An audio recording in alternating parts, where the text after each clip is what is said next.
We just start right away. Mm-hmm. We have Awesome Nightfall, Saigyo's poetry, Section 7, Part 7. Here we have When the Blossoms Were at Mount Temple, Recollections of Long Ago. Yoshino Yama. 107. I found my way up.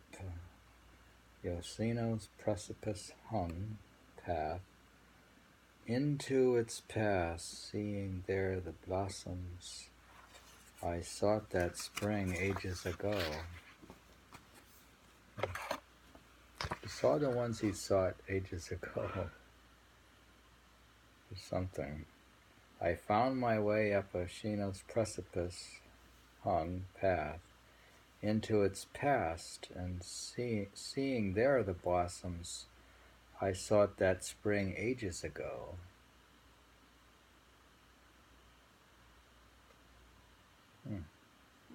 Read it again. He was seeking it ages ago, and now he came up and found it. Mm-hmm. I found my No, way.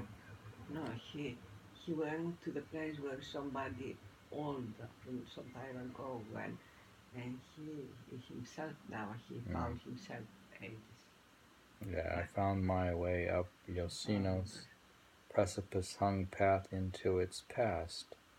Seeing Into there his the past. blossoms I sought that spring ages ago. He showed us in the way he never quite saw. The prior poets went up there. Could be. Hard to say. Having withdrawn from the world, I was on the eastern hills, and at someone's invitation went to see blossoms at Shirakawa, but I soon left, reflecting on the past with these words.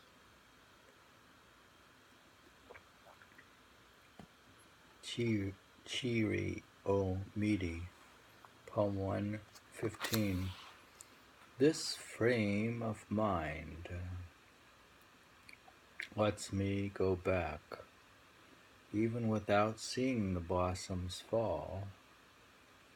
Maybe it's some sign I am no more the one I used to be. His frame of mind is more mature now. I think it's He can, more than being mature. it seems he can experience previous life. It's like the thing on Or maybe something of the past. the smile on Mona Lisa. What do you call her? Oh, oh, the Jaconda. Jacunda. The book I have says that she's delighted at the beginning to experience the inner life. She's having spiritual experiences, and it's saying it's not that she just had sex. Oh my goodness, how do you put it? No, I thought it's because she's in love with who she's looking at. She's in love, but the other book The says she pain. started to experience inner experiences. No, that's not the smile. Well, the smiling. Well, anyways, but we're talking about his frame of mind. It's not the Buddha's mind. Her mind? Yeah, his mind is not the Buddha's mind. The Buddha's Oh, mind is. he's got a frame of mind here, he says. This frame of mind lets me go back, even without seeing the blossoms fall. Maybe it's some sign I am no more the one I used to be. He's trying to become something more, so without the blossoms even. Maybe his sensitivity gets him to experience things farther away in time. Nagamu Todo, Toti, 131. Detached observer of blossoms finds himself in time, intimate with them. So when they separated from the branch, it's he who falls deeply into grief. That's a different poem. That was another poem. Well, we've encountered that one. Seems they're all famous now with us. They're famous. They're either famous or famous with us. I think they are famous.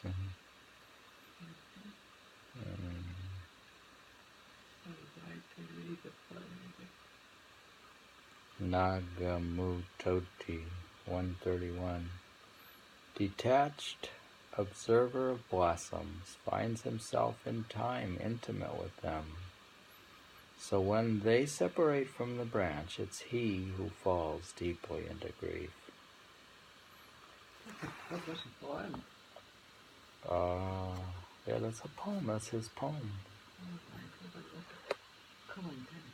I think in one poem, maybe it was Basho, where he felt like when the blossoms were falling, he felt the pain of separation. He felt it? Mm-hmm. Well, it says he fell deeply into grief when they fall off. Yeah, something like that. So here he presents as a third person. He said, he doesn't say I. It's he, the person. The only poem that he's talking about here, not himself. Oh, the detached observer of blossoms. Yeah, he's talking about the observer in this poem.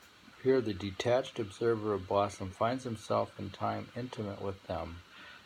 So when they separate from the branch, it's he who falls deeply into grief. How is that? Why he's not thinking about himself? So the detached observer is falling deeply into grief, not him. Mm-hmm. So he didn't fall into grief. maybe he speaks about himself as a third person. That's a possibility. His detached observer did. Mm-hmm. So so maybe he didn't. Why should he fall into grief when they fall off? They'll come next year, and he's independent from phenomenon. Now he says, Ko no moto ni 136. Tired from travel, I'm falling asleep under a tree at Yoshino, while a spring breeze gathers and pulls over me a quilt of petals. Very romantic. Can you imagine being filled over with petals? Covered. To be like falling asleep and having buried in petals. That's what he wants. That's what he wants. He's the one who's falling asleep under the tree. Now he says, Kazi Saso 145. Seduced by the warm breeze, my blossoms went off with it to who knows where. So loath to lose them, my heart stays here with nothing but my own self. Very complicated. So the blossoms were seduced by the breeze. Read it again?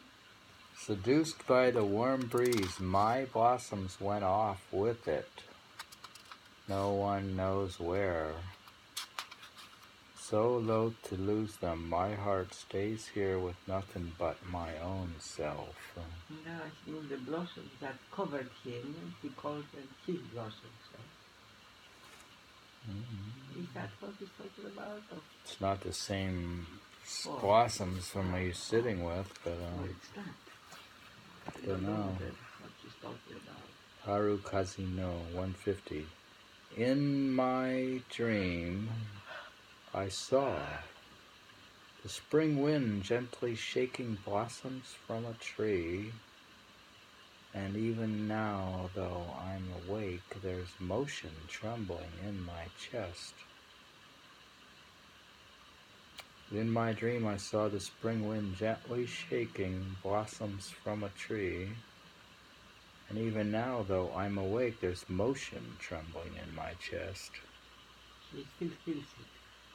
He still feels how He felt it. personally feels the shaking of the tree blossoms. Mm-hmm. He shouldn't stare at him so much. But in his sleep, that was his dream. He dreamed of now him. he's dreaming about it and he's waking up. He still feels emotional, as if it was that he was the tree. I guess, yeah. So he's extremely emotional, extremely sensitive. It's amazing how he can survive the wilderness being so sensitive. Because the tree is so sensitive. Iwa Sute. With the other sea. What is it? What? The other sea. You cut it all the way over there. Oh.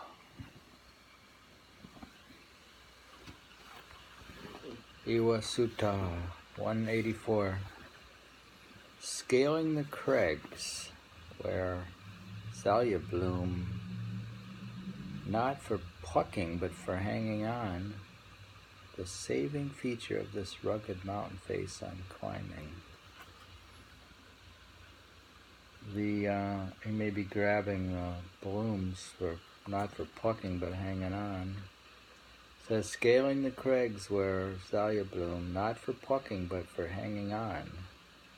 The saving feature of this rugged mountain face I'm climbing. He has to grab the plants to stay on the mountain. He's a mountain climber.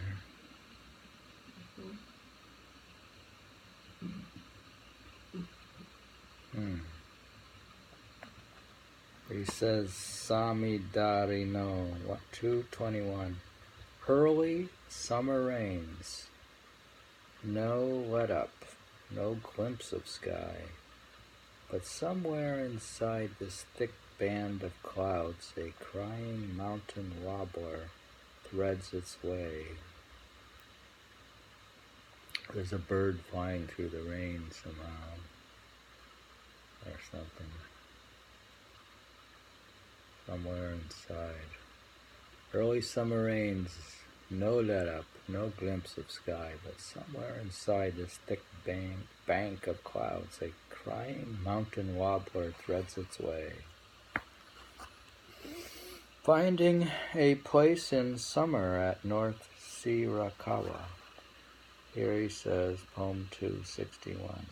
Next to murmuring waters, we are a circle of friends, no longer minding summer's heat. And cicada voices in the treetops mix in well with all the rest. Next to murmuring waters, we're a circle of friends, no longer minding summer's heat. And cicada voices in the treetops mix in well with all the rest. Now he says in 321, all so vague, the reasons why in autumn all fall away, and there's just this inexplicable sadness. All so vague, the reasons why in autumn all fall away, and there's just this inexplicable sadness. It's sad, I guess the fall, I don't know what it is.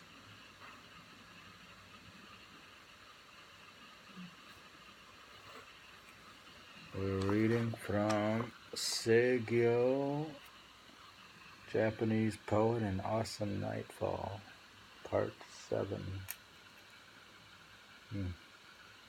Which is like waka poetry, haiku poetry, it's early haiku poetry.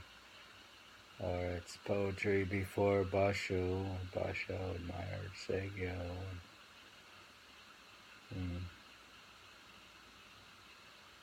Nature poetry and Zen poetry and Buddhist poetry.